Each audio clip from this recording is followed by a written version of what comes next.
Dr. Perry Brown, how are you, sir? I'm good. How are you? Man, I had breakfast at Moon's, and I'm a huge fan of Moon's. Moon's is probably the only breakfast spot in the entire Treasure Valley that I've found that has like epic value. You get one plate of their food and it's $20, but you can split it with another adult who's hungry and you will both leave satisfied. Their coffee's hot. This is the thing. I'm a big snob when it comes to coffee cups. A lot of times you go to a new coffee place and they have like the French bowl, right? With a little handle on the side and they pour it full of coffee. Now, like that looks cool, but the coffee, you can't drink it fast enough, so it always goes cold, right? So you need a smaller coffee cup, but then you also get a lot of coffee cups that are places buy like the cheaper ones with the really thick walls, and so you don't actually have that much coffee in it because like the actual cylinder where the coffee goes is like this. And anyway, so they have just the right thin and skinny wall coffee cups. They don't hold too much coffee. They're quick on it, man, and the food is great. Yeah. Anyway, so I'm doing very well. Thank you for asking. Awesome. Listen, you and I got connected for a number of reasons, but I'm really concerned about training and retaining physicians in this state. We are 50th, I believe, as far as ratio of patient to doctor ratio. That's a problem, right? Like we're under like Absolutely. Mississippi and Kansas and Kentucky and stuff. Like we're bottom of the barrel. And there is a real problem with getting especially specialists in. Like I had an event recently and everything's fine, but I had an event where one of my children needed a pediatric specialist and we have them here, but we only have two and they were 4 months out. And we ended up getting a hold of Stanford and University of Utah in Salt Lake City. And we ended up seeing somebody in like a couple weeks and we're like, okay, great. And then we did get connected with somebody here, which we're very, very happy with. But it was something where it's like, look, I don't feel comfortable waiting 4 months for this thing. You deal with pediatric residencies and you deal with training and helping to grab more doctors for the state of Idaho. Talk to me about what these struggles are.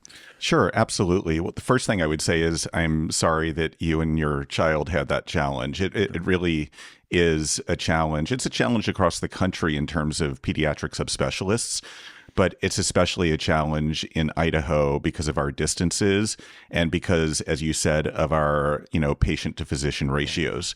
As you said, I'm a pediatrician. I'm the program director of the Full Circle Health Pediatrics Residency of Idaho. And the reason we started this pediatrics residency about 3 years ago was because of that very ratio. Idaho, at the time that I started the residency, ranked 52nd in the U.S., and I'll explain how we get to 52 in a second. In terms territories, yes. In terms of keep going. Yes, in terms of physicians. In terms of pediatricians per 100,000 children. So we ranked 52nd because we were behind D.C., the U.S. Virgin Islands, and Guam.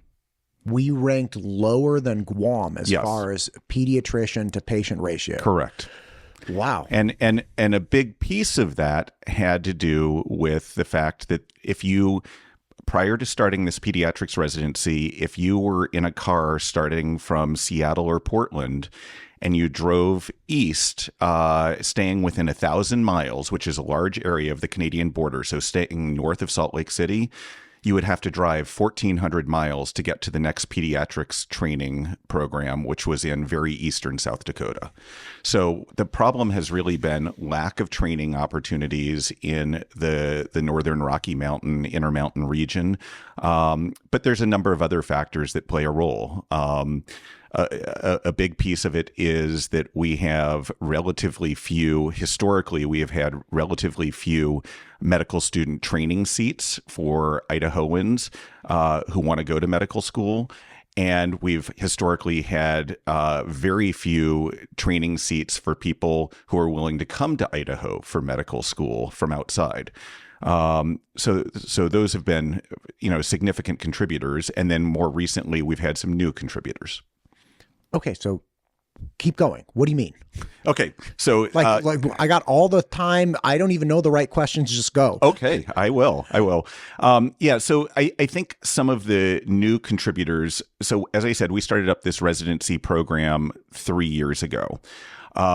What I have seen just even in the last 3 years is it is harder to recruit medical students to come do a pediatrics residency in Idaho today than it was 3 years ago.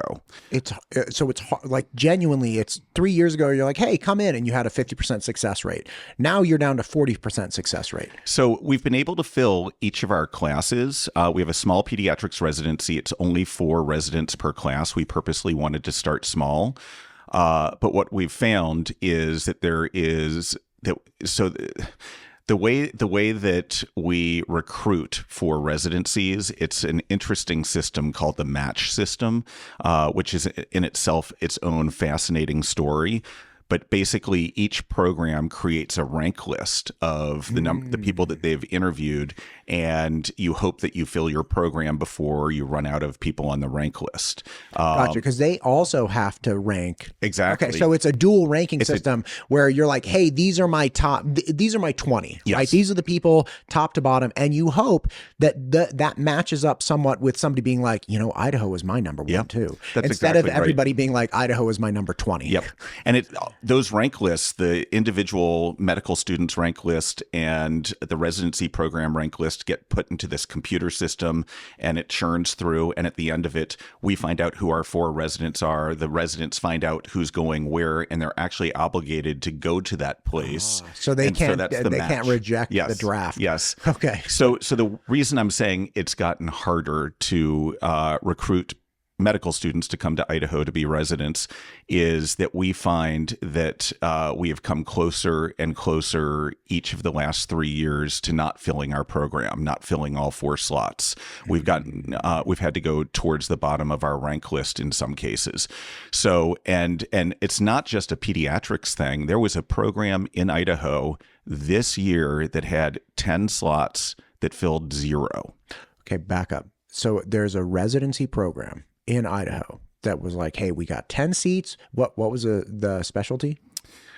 Internal medicine. Okay, so you have IM, you got 10 seats, you're ready to train the docs. You rank, how many people did they interview? Like, I have to assume. I don't know how many they interviewed.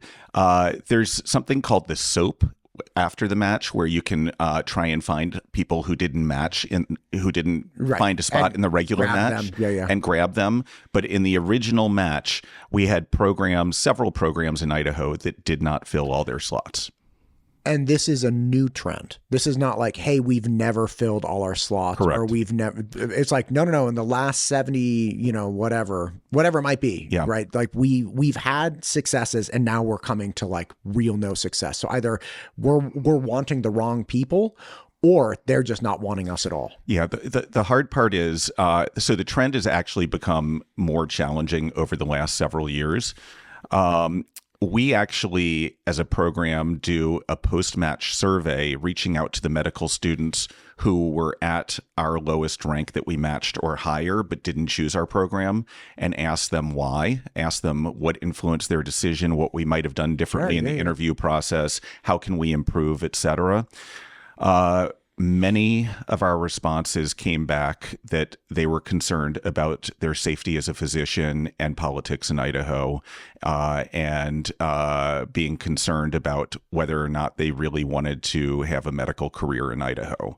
And this year was by far the most significant response in that direction. There were little dabbles in it the prior 2 years, but this year it was really clear that this was on the mind of a lot of people who chose other programs instead of ours, while also saying in that evaluation that they absolutely loved our program and really wanted to rank our program. Okay, so putting this together, you have a good program, you have good teachers, you have good resources. You're trying to attract people to these things, and the people you're trying to attract agree that you have a good program, you have good teachers, you have good resources. But overwhelmingly in the survey done after they have not matched with you and they have nothing to lose by telling you this, they're like, hey, one of the biggest issues I had was my concern for my safety as a physician, my physical safety, the longevity of and whether or not I want a long career in Idaho, and the politics surrounding Idaho in general. These are not just OBGYNs. These are people from a myriad of specialties that are saying, hey, I'm an internal medicine person, or I want to be a pediatrician or whatever. I don't feel comfortable in Idaho. That's correct. And I would pivot on one little thing that you said. It's not necessarily the broad politics of Idaho that they're referring to. They probably don't know them that well. What they're specifically speaking to in terms of safety and, in this context, politics of Idaho, is the fact that basically by following national guidelines and the guidance given from our national specialty organizations, they could potentially go to jail for making certain decisions. The criminalization of physicians has really thrown ice into the water of being able to recruit residents to residency programs here and to recruit physicians to come to Idaho. I don't know of any other professional job, trade, etc., that by following the national guidelines, you might go to jail. I can definitely understand setting limits and having laws in various areas. And the areas that we're talking about here, just to put them on the table, have to do with abortion, have to do with transgender care. Both areas are highly controversial, and states, absolutely have the right to decide policy in those areas. But when it comes down to in certain situations, following some national guidelines around women's health and the safety of women, and recognizing that by trying to save their life, you might put your freedom at risk by going to jail, that stops a lot of people, especially in OBGYN, some in internal medicine, some in pediatrics.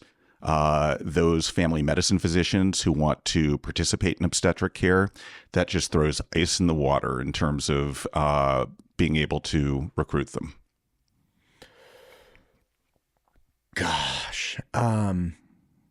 Okay. And these are facts that and these are numbers and statistics that you are privy to because you are literally on the ground floor here, where you're like, look, I am the guy who is attempting to recruit as aggressively as possible. I'm attempting to solve this problem. I'm attempting to fill these spots. And I am talking directly to the people saying, no, I don't want to come here. And this is specifically what they are saying. That's correct. Yeah, it's this year it was, I actually had 3 of our top 12 residents reach out to me before match day and say that they were so concerned about the environment in Idaho. And in this case, these 3 were all actually referring to the bill that had been proposed to scale back WWAMI and change medical education. They were privy enough to that as medical students from out of state. But they were so concerned about it that they actually reached out to me and said, if that bill is still alive by the deadline that we have to finalize our match list, that we're going to not be able to, that I'm not going to rank your program. So people are paying attention. And this is really hard because you and I were talking before the show a little bit about what keeps what recruits a physician to Idaho, and how does a physician, what variables, keep a physician in Idaho. Interestingly, where you grow up, someone who grows up in Idaho, who goes to medical school outside of Idaho, is far less likely to end up staying or coming back to Idaho to practice than someone who has never lived in Idaho before, but comes here for residency and completes their residency in Idaho. They're the most likely to stay in practice in Idaho. So if we want physicians, the best way to grow our physician pool is to have more residency training slots and to bring quality people in here who can live here for 3 to 4 to 5 years, depending upon the type of residency that they're doing, establish roots, get to know colleagues, have their referral community, and be happy. those stay. And in fact, historically for residency programs in Idaho, the retention rate is right around 70%, really high.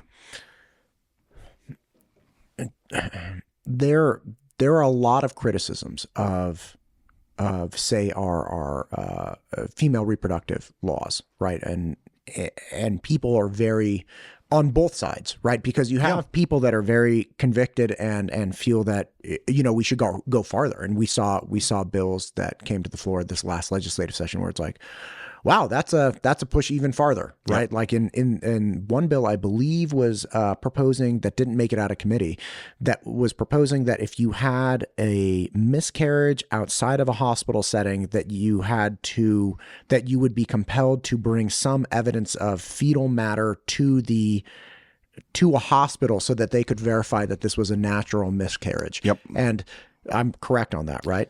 I think I heard about that, but the other one was I think that there was an attempt to remove rape and incest as exceptions for intervention. So there were some proposals that push things further than where we've been. And again, I don't know about the rape and incest one, but I'm 99% sure that the original one did not make it even out of committee. So these were things that I talked to somebody, they're like, listen, man, until it makes it out of committee, don't worry about it. Like there are just people, you know, that bring this type of stuff together. And you bring bills. What I've realized over the legislative session is that a lot of people bring bills. But people bring bills for like 10 different reasons. And only one of those reasons is to get the bill passed, right? People bring bills to essentially as payouts to different PACs or organizations that support them. People bring bills as, you know, moral virtue signaling, you know, on both sides, right and left. So, you know, people just use the bills for a lot of different things. They use them for blockers and smoke screens. They also, like if you ever want to go to a bar, and like neither of us are going, but like if anybody's young and listening and not with us, if you want to go to a bar and like pick somebody up, always take an ugly friend. If you're the better looking alternative, people are far more inclined. So it's like, so that they do that with bills too. They throw out like horrific bills to make the other bill or the revision bill that they have in their pocket and ready to go look more favorable. Like there are all kinds of different reasons, but those are things that made the news, right? Like I got news articles sent to me by people that were really upset about these things, saying like, oh my gosh, you need to talk about this. And it's like, listen, first off, I'm the wrong guy to like, I don't know anything about this particular bill. And the other thing is, again, when examining this, people are like, listen, don't worry about it. Like, it's not going to make it out of committee. This is just, you know, some dude or some gal doing these things.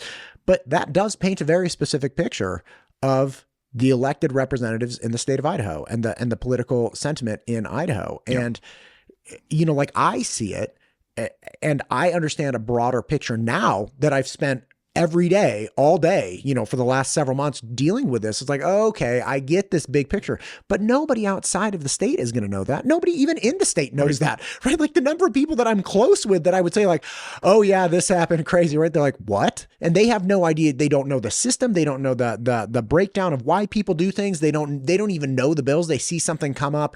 My wife actually brought an article to me. She's like, look at this. This is crazy. I'm like, oh yeah, but like that ties to these, you know, three things. She was like, oh, okay. And then she wasn't worried about it. But it's that kind of thing that paints a very unfavorable picture of Idaho. Yes. And you know, some of the, you know, the advocacy around all of this stuff is challenging because as individual citizens or if we're advocating for our profession, the main place that we have input and the potential to influence things is actually in the committee hearing. We don't get to do that once it moves from committee to the floor of the chamber. So we have to be responsive and put out a lot of effort to try and, you know, I would say help pass the best bills, help try to defeat bills that are really worrisome. And I think a lot of it comes from that. But there's a number of bills that made it out of committee this session that really, again, chilled the water for everyone. For everyone, but certainly for physicians. and certainly for people who are contemplating becoming a physician in Idaho. And that's really a tough challenge. And it's not just, I always try to think of situations like this as what's coming in and what's leaving. So the input and the output. The input is what we've been talking about, but there's been a lot of output too. 30% of obstetricians have left the state of Idaho in the last 3 years. We have. And where does that number come from? Because I had Susie Keller on about a year or so ago, and she had articulated something similar. At the time, it was, I think, 25%. And instantly, when that information got out, people were like, that's not true. Like, where does that number come from? Yeah, it actually comes from two different places. One is that there were two physicians, and unfortunately, I'm not going to come up with either of their names, who were tracking all of this over the last several years and have been following it and kind of following that statistic. But the other one is you can get these statistics just by going to the medical license board and see, who still has their active medical license in Idaho and who doesn't. And it's easy to say, okay, some of those might have been retirees, except that they were 33. They weren't retiring. So, and even if we give some portion of, like, people have always retired, right? Like, we're in a constant cycle. Like, and you assume year to year, you have the same number of people retiring and coming in. So you keep a same level of service, right? Like, that makes perfect sense. So yeah, people retire, but people always retire. And there's just the gross assumption that the retirement matches the recruitment. So when you say, hey, overall, we're down 30%. Exactly. And people say, well, that's because people retired. It's like people were retiring before that. People were retiring in 2015. We were just replacing them. We have a net drop of 30%, which is atypical for any industry. Correct. And, and it goes beyond, obstetricians. I know of at least six who come immediately to mind, pediatricians who have chosen to leave Idaho. Again, we were 52nd in the U.S. In terms of pediatricians per 100,000 children. And I know of 6 pediatricians who left for ideological reasons. Okay, help me understand that. Because again, the obstetricians, I think that's a big, again, hot button off topic. And I think a lot of people understand where the anxiety could come from. I mean, that's where a lot of the legislation around medicine, a lot of fighting there. Talk to me about the pediatricians. What, for the people that left, what was it that they were leaving for? There were a number of different things. I think that as pediatricians, we take care of teens. We take care of teens who are, for better or for worse, sexually active. We take care of teens who can become pregnant. We take care of teens who become pregnant in very suspicious circumstances, sometimes from another family member. And a number of pediatricians, I know at least 2 of them, left because they felt like their safety and the risk of incarceration that they couldn't provide the care that they felt that they needed to be able to provide in terms of referring a patient for an unwanted pregnancy in even these suspicious circumstances. So that was some of it. And if I may, yes, with that particular situation, I am reminded constantly by law enforcement that although people criticizing your position, saying like, well, that's like, they shouldn't be worried about that at all. They can, get that taken care of, rape and incest, the whole bit. And I'm constantly reminded by law enforcement that, look, if you're a 15-year-old girl in this horrible situation that has theoretically been impregnated by a family member, be that an uncle, a dad, a brother, whatever horrible situation it might be, you, one, have gone through this horrendous experience. You, 2, have this horrendous situation you now find yourself in, as if the first one wasn't bad enough. And 3, if you don't want to engage in pregnancy and having this kid that was, again, physically forced upon you, you then have to participate in the legal system that will result in said family member going to jail. Right? Like, you're going to have this horrible fallout. And in a lot of cases, what I've heard directly from law enforcement, There have been family members that got mad at the victim. They blamed the victim. Correct. They got mad because the husband, be that the stepfather or a biological father, raped or abused a young person, and the mother in that case got mad at the daughter because the daughter said something where it came out. These are situations that are unconscionable. Like, I could not for the life of me imagine. And people say very quickly, like, well, just file a police report. It's like, then you have this cascading insanity that gets even crazier in your life. And on top of that, you have a completely powerless, low-resourced 15-year-old in this example, where the family is oftentimes really restricting their communication and going out because of the risk that they potentially present to that family member. I mean, it's the worst of scenarios. And it happens in Idaho. And it happens in every state. It happens in every state. I mean, I did my medical training in California. I was in Colorado for my residency. It happens in every state. A friend of mine volunteered for some number of years on the crisis hotline, suicide hotline here. Mm-hmm. And the number one thing he said is, like, the people that were trapped at home over like, let's say COVID times, mm-hmm. That were abused by family members, and there was nobody there to save them, and they had no outreach. They had nobody at the schools that was saying, like, hey, what's going on with you? Like, you don't seem right today. What's up? They didn't have those resources, and they were at the end of their desire to live. Yep. Gosh, this is really dark. No, I know. And I, like, I don't want to. These are real conversations, though. Yep. Like, these are real, and not only that, you obviously have problems with parental consent. Yeah. Right. The parental consent laws, where it's like, that was going to be the next thing that I brought up. Well, is there you go. A second hit for pediatricians was around the parental consent law, and I think that there's this feeling or misunderstanding that pediatricians, family physicians, when they take care of kids and, as an adolescent, want to talk to them privately or talk with parents out of the room, that there's some kind of an agenda that we have, or I won't go so far as to say brainwashing, but influence or something like that. I think that's what people feel. Yeah. And that's the furthest thing from what we're doing. What it gives them the opportunity to do is ask questions that they're too embarrassed to ask in front of a mom, dad, brother, sister. It gives us the opportunity to check in with them and ask sensitive questions that they might not answer honestly, that would be major risk factors for them.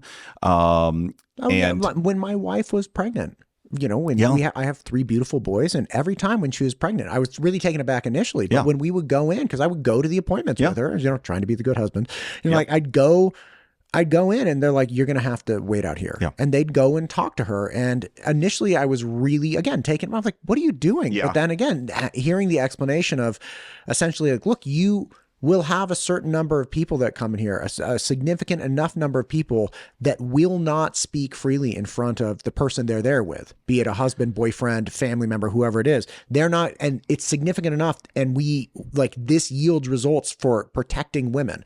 Therefore, we have this policy. And it's like, wow, okay, that's crazy. And a great example of this is Idaho has one of, if not currently, the highest suicide rate in the U.S. We can ask the question with the parents in the room, but almost every single time I've identified a teen who's suicidal, they don't admit it in front of the parents. It's when the parents are outside the room, and we're just going to miss significant risk factors if we can't talk to teens alone. We've already had 2 tragic outcomes that I know of where parents did not want their teen to be, communicated with alone by the pediatrician, and within 10 days of those visits, killed themselves. Would the pediatrician have identified it? Would they have admitted it to the pediatrician? Odds are yes, from the statistics we know. But I mean, these are just potentially, they're tragic and potentially preventable things that we just hate to see. And the biggest point, though, that I want to make about this whole parental consent thing is that we as pediatricians, when there are conversations like this, we actually bring the parents in. When we identify a risk factor, it's not a matter of working around the parents. Right. It's identifying a problem that we might not, probably wouldn't otherwise identify, and then saying to the child, hey, this is important. Your life or someone else's life is in danger. I have to break our confidentiality. We have to talk to your parents. We need to collaboratively come up with a good plan for you to help you. That's always the encouragement, whether it is suicidality or discovering that a teen is pregnant or whatever it is. It's like, hey, we need to work with your parents on this. There's not things where there's sleight of hand and we're trying to work around parents. We're trying to identify what's really there and then be able to notify the parents and work with them for the best outcome for their child, the family, et cetera. And I think that part is missed way too frequently. Gosh, man. Yeah, there's a lot there. Yeah. So those are two big reasons why people are leaving. Yes. And I think obviously reasons people aren't coming. Yes. And I mean, let's fix this. How do we fix this? It's really a good question. And if I may, and again, I just asked you and interrupted you. I realize it's terrible. The reason I asked specifically is because a lot of times when this conversation is had in the public square of social media, which is obviously the most accurate and reflective of the insanity, right? But one thing that people bring up is we need to attract physicians that are like-minded and share our political views. And it's like, okay, I've had Dr. Megan Casper on. She's an OBGYN in Nampa. She's also a maternal fetal medicine specialist. She's fantastic. And she's like, I have never engaged in an elective pregnancy termination. She didn't engage in it when she was in medical school. It's not her jam. She doesn't but she's also dealing with a disease process that is hyper complex and doesn't care about politics. So she's like, I am a pro-life OBGYN, but I'm telling you right now, these laws do not help me engage in pro-life OBGYN practices. Right. And obviously, again, people just say like, well, we need more people that are like pro-life. It's like, well, there's one. And she's telling you as a medical practitioner, like, this is not a great setup for her. And again, I think that's just a very limiting thing where it's, okay, there are these people out there and they're just dying to find us. They're like looking for us. They want our politics, all these things. It's like, okay, that may be true. But if they are out there and they do want to find us and they do want our politics, they are being real shy about it. Yeah, no, that is all true. And, the thing that I would say is there are a lot of physicians out there that are super comfortable living in blue areas, red areas, purple areas. And I think that the issue, yes, I think a red state like Idaho is likely to attract a certain dynamic within medicine. That's natural. It's attracting a similar dynamic among engineers and among lawyers and so on and so forth. What's special about medicine is when it feels like the laws are invading the exam room, when it feels like the laws are restricting an individual's choices about their own body.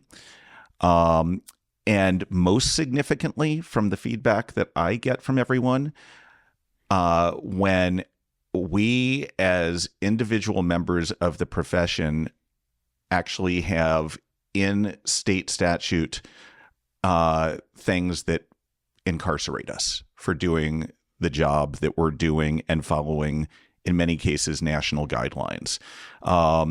There can be policy restrictions around abortion that occur.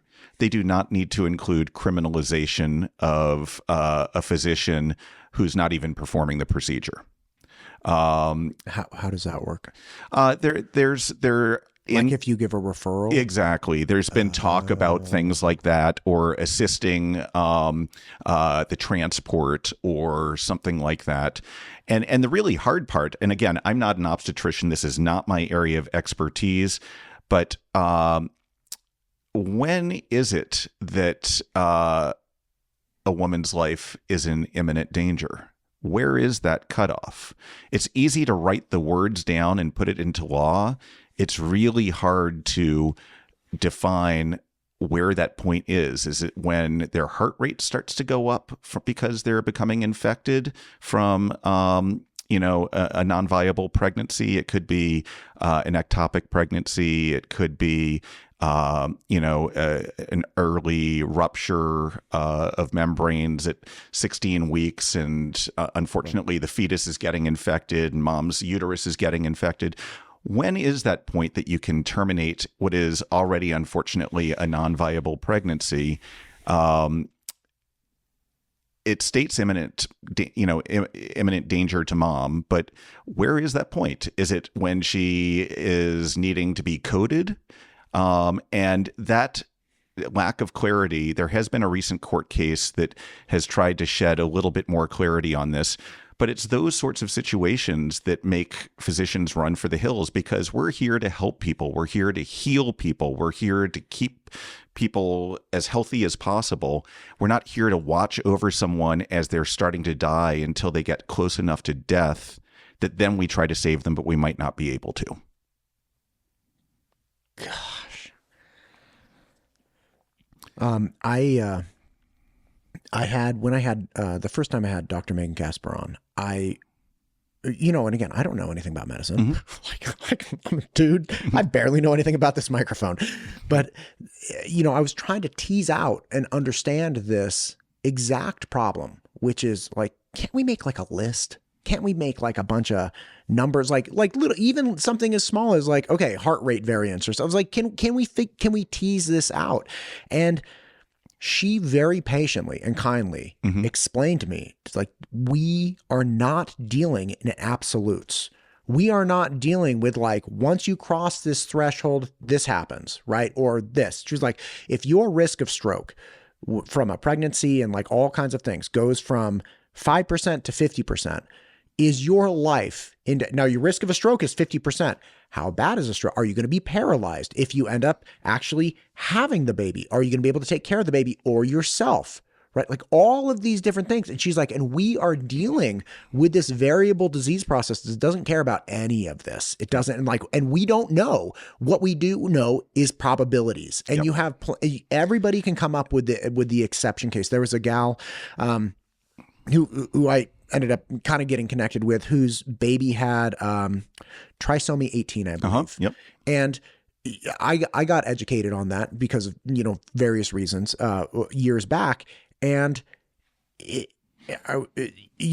the prevailing sentiment is, hey, look, if your kid does in fact have this, they have like a 95% chance of, like, as somebody put it, it's something that's not compatible with life. Correct. Right. Now, this particular person that I sideways got connected with had a baby with trisomy 18 that survived and was like, 7 years old and still alive. And, like very extreme Down syndrome, right? I believe still in diapers and things of that nature. Okay, great. Baby's still alive. Okay. And that was, her objection was, they lie to us. The medical establishment lies to us about what the odds are and what the probability is and what we should do about it. Because look, I have this baby that's now, 7 years old and thriving. Mm-hmm.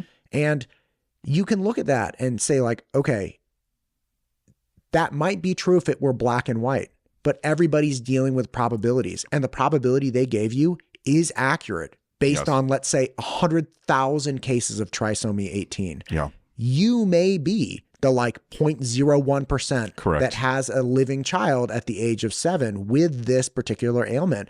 That doesn't mean the information they gave you is not accurate. Yep. And they're just going off of probabilities because that's all we have. No, I think that's very, very accurate. All the time when I'm talking to patients and families, I all the time say, hey, nothing in medicine is 100%. That is like, I must say that 20, 25 times a day. Nothing in medicine is 100%.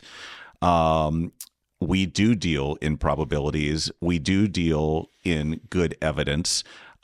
We also often have to deal with surprises. And the thing that makes medicine interesting, challenging is that the exact same condition or infection or whatever it is in 3 different individuals looks 3 different ways. Not everybody responds the same way to the same sort of thing. Right. So that's part of we talk about the science of medicine, but there's an art of medicine too. And you know, a big important piece of residency training is learning pattern recognition, but really it's pattern recognition and then starting to apply the science behind it and knowing what you can do for it that goes a long way. I want to come back, if it's okay, please. To one thing that I feel like is important to say, which is in this conversation, you know, we're talking a good bit around, you know, really trying to attract and retain physicians and criminalization around certain things related to abortion, maybe transgender care, et cetera. I want to make sure that I'm not coming out pro or con on either of those very hot button issues. I think that my position on it or pediatricians or obstetricians' position on it is relatively irrelevant for the issue that we're talking about around recruitment and retention. It is more of an acknowledgement that this is what people tell us. And exactly. If people want to pin those ideological leanings on you, that would be a fallacy because you are in fact a pediatrician practicing in Idaho. You're like, so the people that don't come, you can be mad at them, right. But I'm sitting right here going to work every day. And my job as a pediatrician, our jobs as physicians should be that we throw our own politics out the window. Right. And the only politics that matter is the person sitting in front of me and helping them make the best decision for themselves. I think the part that is challenging around recruitment and retention is when the state starts really intervening in the ability to do that and to help that individual make their best decision based upon their values, their politics, their situation. And then the biggest part is the thing that I hear all the time is I'm not moving to a state or I'm not staying in a state where I could be criminally liable for doing something that in another state is totally fine. Right, which is another big thing that people always bring up, the criminal liability. They're like, yeah, people get sued for malpractice all the time. That's true. Civil. We should great. Yeah. Oh, so civil, not criminal. Correct. Great. Okay. And we're not talking about like if something's malpractice in Florida that in malpractice in Idaho, like, okay, you have both cases where it's like, okay, you did something wrong and everybody agrees nationally that you can't do that. Like you've engaged in poor medicine, right? That's completely different than no. Florida does not care, or like they care, but these are their policies and laws. Idaho cares differently. Idaho differs from national guidelines, and you will be criminally prosecuted, not civilly prosecuted. And again, to be clear, like I can look at this and say, look, like let's talk about transgender care for youth. I have not heard great, compelling arguments for giving hormone blockers to like a 12-year-old. Mm-hmm. Okay, that's just me. I'm not, and by the way, I don't know squat about it. I just haven't heard a great, compelling argument where I'm like, okay, that sounds great. So for me, you know, coming at this, it's like, well, I haven't heard, and again, I'm telling you right now, I likely haven't heard the best arguments. Like, and it's something that I don't understand. But I did have former Attorney General Jim Jones in several months back, and his position was, look, what place does the Idaho legislator have that's not a physician, that doesn't know anything about medicine, making a law counter to what national medical guidelines are? And again, coming from somebody who hasn't heard a good argument for it. So initially I'm not like super offended. I don't get offended easily, but hearing him, I was like, wow, that's a really good question. Like, what place do they have differing from national guidelines? Like, why is that? And is this a political thing or is this a medical thing? And if you're saying I'm making this decision for political reasons, I'm just pushing the politics onto medicine, and it actually has nothing to do with medicine. Okay, like that's fine. Like, let's have that out. You know, and again, I don't know what I don't know what we're supposed to do with somebody who makes that statement, but at the very least, it's like, it's almost like, look, can we just acknowledge that we're taking great liberties to make our own medical guidelines via the state legislature that aren't based on medicine. They're based on politics. And if that's the case, okay. Like, I don't know what to do about that, but let's just be honest about what we're doing. That is a very good description of that, and that is what scares people away. It's not just what has already been decided, but does this pendulum swing further? Right. Does it further restrict their care after they've committed to giving 2, 3, 4 years here, and they have to move again to find the freedom to practice medicine the way that they view medicine should be practiced? And the real challenge with legislating anything in medicine, or, well, I'll just say in medicine, sure, is that, again, each patient is a single patient. Each patient is different. There are unique circumstances. There are sometimes unique circumstances in completely uncontroversial areas where I'm looking at the medical evidence and guidelines for that problem, but this patient is different, and we need to go about it in a non-guideline way. Right, in a novel or unique. And we need to have that freedom to do that, to be able to provide the very best individualized patient care possible. If we instead legislate, for example, that you're going to treat, let's say, leukemia the same way every time, you're going to have higher death rates, worse outcomes, etc. That's not good individualized care. It's not good medicine. So it really becomes a matter of, I think if I'm going to, and I'm really trying purposely to be very even-handed on this, I think that the state legislature, Idaho or any state, certainly has the right and maybe even responsibility to put up certain guardrails. Sure. But there's a certain point where it gets so far into individual liberties, choices that they may make about their own medical decisions, restricting a physician to be able to present all options available, et cetera, that scares a lot of physicians away and honestly gets in the way of optimal patient care.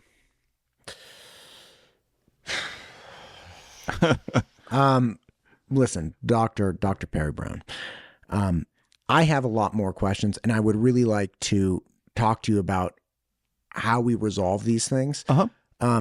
If it's all right with you, I'd love to have you come back. I don't want to go I feel like we've covered a big chunk, taking a big bite right here. I'd love to call it, just let people digest this, and then get you scheduled on the books to come back and start talking about how we unpack or deal with in a pragmatic, functional manner that provides Idaho with not the worst in the nation plus territories, doctor to patient ratio.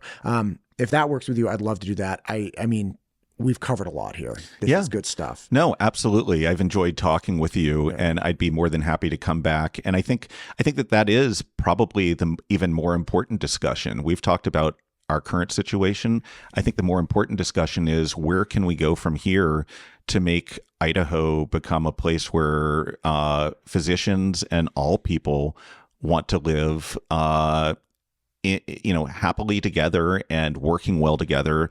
For Idahoans' health, we need physicians here, and we need all supporting cast, medical personnel. We need to be attracting the best of the best. I have heard some incredible things about Guam. A good friend of mine back in the state that shall not be named, who is a jiu-jitsu training partner, he was from Guam. Very, heard great things. Apparently, very good food, great weather. That's where his heart lives.